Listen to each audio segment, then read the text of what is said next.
স্বাগতম ফুটবল প্রেমীরা। আজ মুখোমুখি হয়েছিল ফুটবলের দুই পরাশক্তি, লাতিন আমেরিকার ছন্দময় দল ব্রাজিল ও আফ্রিকা সিংহ মরক্কো। তাদের পারফরমেন্স ছিল যেমন, কিন্তু খেলার রণকৌশলে ছিল বিস্তর ফারাক। সেলেসাওদের পারফরমেন্স কি ভক্তদের মন ভরাতে পারলো? চলুন আজকে জানবো তাদের খেলার কিছু ভুল ত্রুটি ও পারফরমেন্স কেমন ছিল।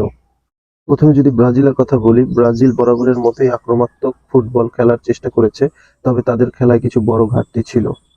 মিডফিল্ডের সমন্বয়হীনতা, মাঠে বলের নিয়ন্ত্রণ ও আক্রমণ ভাগের সাথে সংযোগ তৈরির ক্ষেত্রে ব্রাজিলের স্পষ্ট ঘাটতি ছিল। পাসিংয়ের গতি ধীর হওয়ায় প্রতিপক্ষের রণভাগ সহজেই গুছিয়ে নেওয়ার সুযোগ পেয়েছে।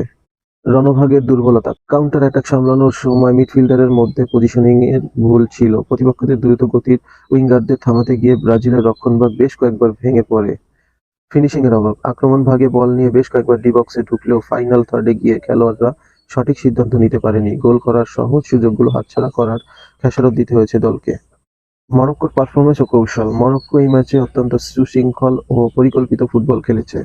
কম্প্যাক্ট ডিফেন্স, মরক্কো রক্ষণভাগে একদম জমাট বেঁধে খেলেছে। তারা ব্রাজিলকে ডি বক্সের আশেপাশে ফাঁকা জায়গা দেয়নি, যার ফলে ব্রাজিলের ফরোয়ার্ডরা কেই হারিয়ে ফেলেছে। গতিময় কাউন্টার অ্যাটাক, বল কেড়ে নেওয়ার পরপরই তারা দ্রুত কাউন্টার অ্যাটাকে গেছে। ব্রাজিলের রক্ষণভাগের দুর্বলতাকে কাজে লাগিয়ে উইং দিয়ে তারা চমৎকার কিছু আক্রমণ তৈরি করে। শারীরিক ও মানসিক শক্তি, পুরো ম্যাচ জুড়ে মরক্কোর খেলোয়াড়দের হাই প্রেসার ট্র্যাকলিং এবং লড়াকু মানসিকতাই তাদের ম্যাচে টিকিয়ে রাখতে বড় ভূমিকা পালন করেছে। সামগ্রিক মূল্যায়ন, ম্যাচটিতে ব্রাজিল বল পজিশন এগিয়ে থাকলেও পরিকল্পনার অভাব এবং ফিনিশিং এর ব্যর্থতার কারণে পূর্ণ আধিপত্য বিস্তার করতে পারেনি।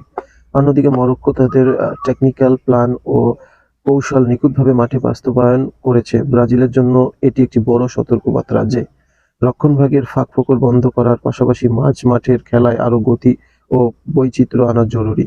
ধন্যবাদ সকলকে।